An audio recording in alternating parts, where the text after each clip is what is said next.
This lesson is devoted to an analysis of two additional group processes.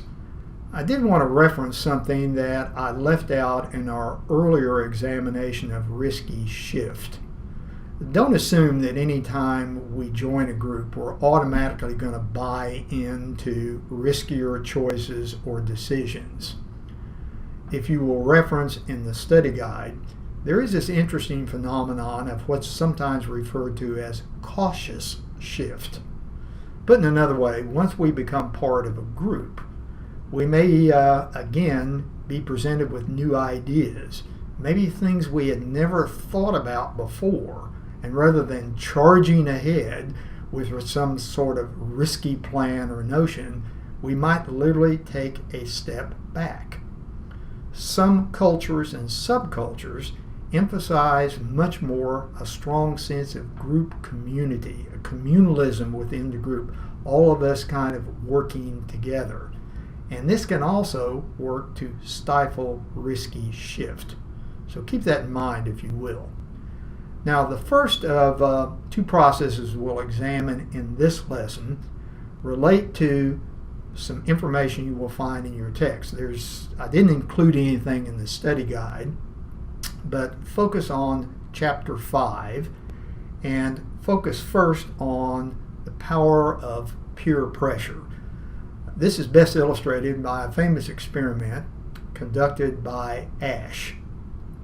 He presented subjects with two cards, and he asked basically again, take a look at the line on card 1 and which of the lines on card 2 most closely approximates it in length.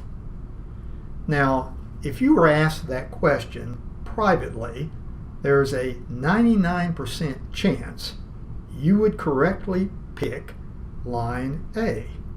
But what Ash's experiment illustrates is the fact that if we are part of a group where all the group members choose line B, there's roughly or about a 33% chance that we would yield to group pressures and conform by choosing line B.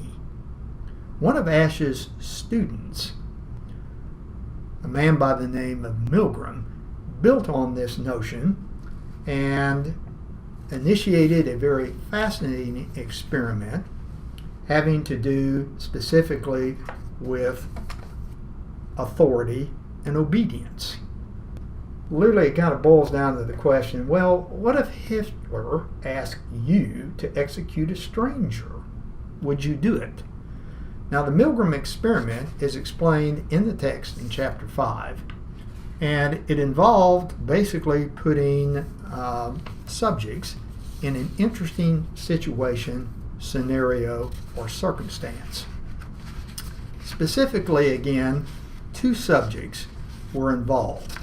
One would play the role of the student or the learner, and the other the role of the teacher. In the original experiment that he set up, the learner or student was in a separate room, strapped to a chair with electrodes attached to various parts of his or her body. The teacher was in a separate room with the experimenter or the research director present with him or her. Now, unbeknownst to the teacher, the learner or student was actually in cahoots with the experimenter. Okay? But as you read through the analysis of the experiment in chapter 5, it was pretty basic. The teacher was to give the student a series of word pairs. Now, what was important for you to remember is that if the student made a mistake, then a shock had to be administered. And this is the device that was used. This is another photograph of it. And likewise, this is an illustration of essentially what happened with respect to the learner, being strapped to the chair with electrodes attached as such. Now, the interesting aspect about the experiment, and some of you are aware of it, is the fact that each time the learner or the student missed or made a mistake, a shock had to be administered. With each successive mistake, the shock level had to go up. Now, it started off fairly simple with a supposed 15 volts. I say supposed because remember, this gentleman was in cahoots with the researcher. The focus is on the teacher.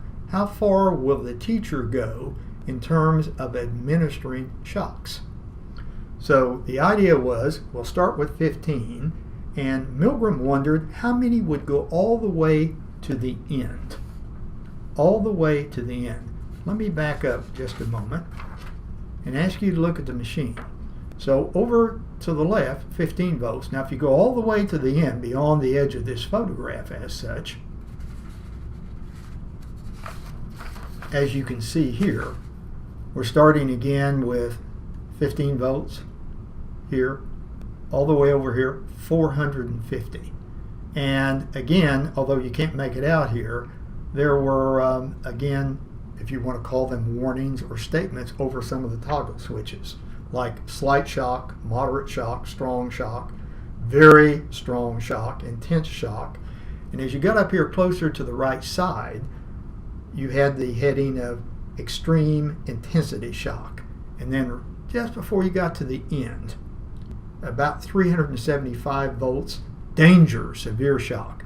And then over here, the last few, 405, 435, 450, you just had triple X's over the toggle switches. So again, how far would the learners go with respect to, or I should say, how far would the teachers go in administering shocks to the learners? Now, what was interesting is that Milgram canvassed, again, surveyed a number of his colleagues explaining what he was going to do. And the overall opinion was, you'll be lucky to get 1%. More often than not, you probably won't even get that. But what's most interesting is that in the first experiments, as I had highlighted just a moment ago, where you had this kind of a setup, the student was in a separate room from the teacher, 65% of the volunteer teachers, and you want to remember again that he canvassed the general public for people to participate in this experiment. He cut across class lines, ethnic lines, gender lines, age lines. And what he discovered, again, in this particular format of the experiment, 65% of the volunteer teachers went all the way to the end, 450 votes. And what's very fascinating to me, no one refused to obey until well past 255 votes, which was recorded on the machine as an intense shock. Now, what was interesting is that the student wasn't really receiving shocks. He or she was an actor.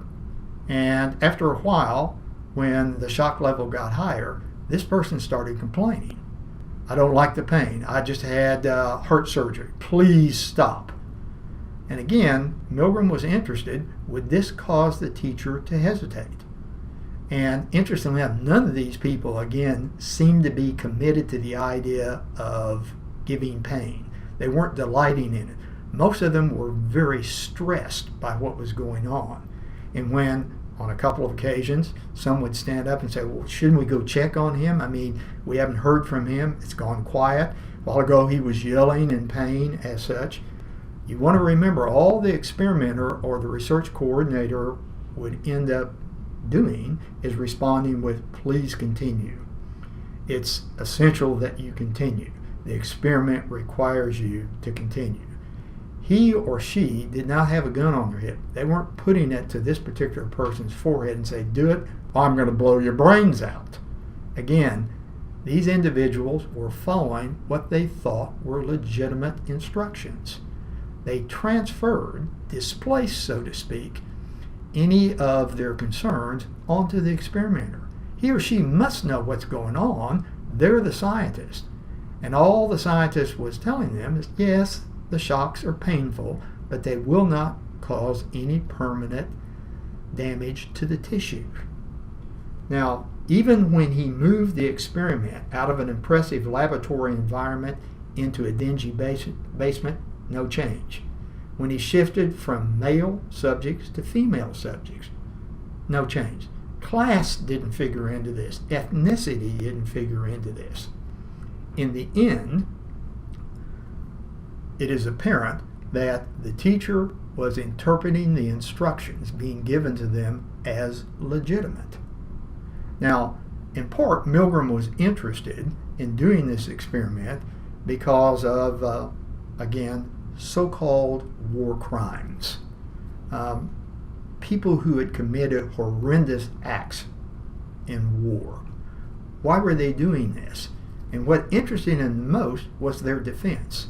More often than not, it was, I was simply following orders. Now, what's quite interesting, in the spring of 2004,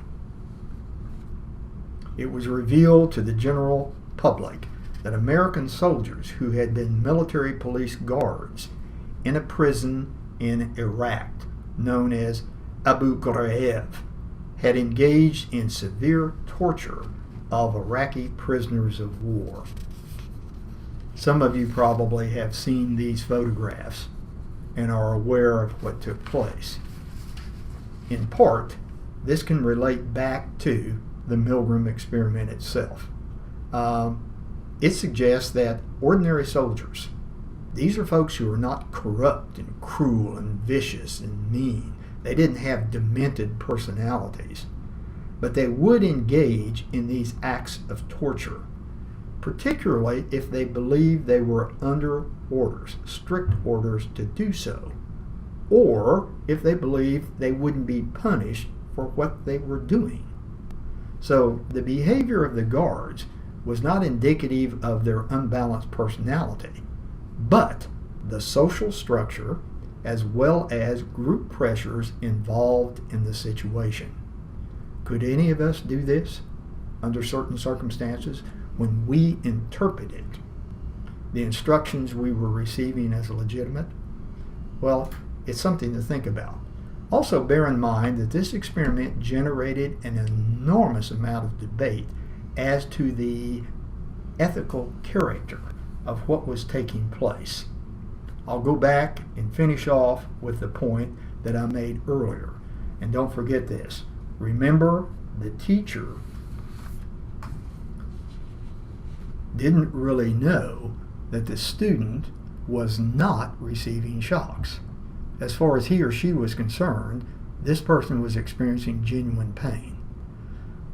Even though there were follow-ups to address any psychological issues associated with this, some of these folks had, again, what I would probably suggest to be post-traumatic stress as a result of, although I realized I didn't harm anybody, I thought that I was. What kind of person am I? So give some thought to, should experiments like this be continued? And also what's interesting, as noted in the textbook, a version of this experiment became the basis of a sort of quiz show or reality show on French TV several years ago. Guess what? The findings were even a bit higher than what Milgram had discovered. 80% of the folks went all the way to the end in administering a shock. We'll continue our investigation of groups in the next few lessons. Until then,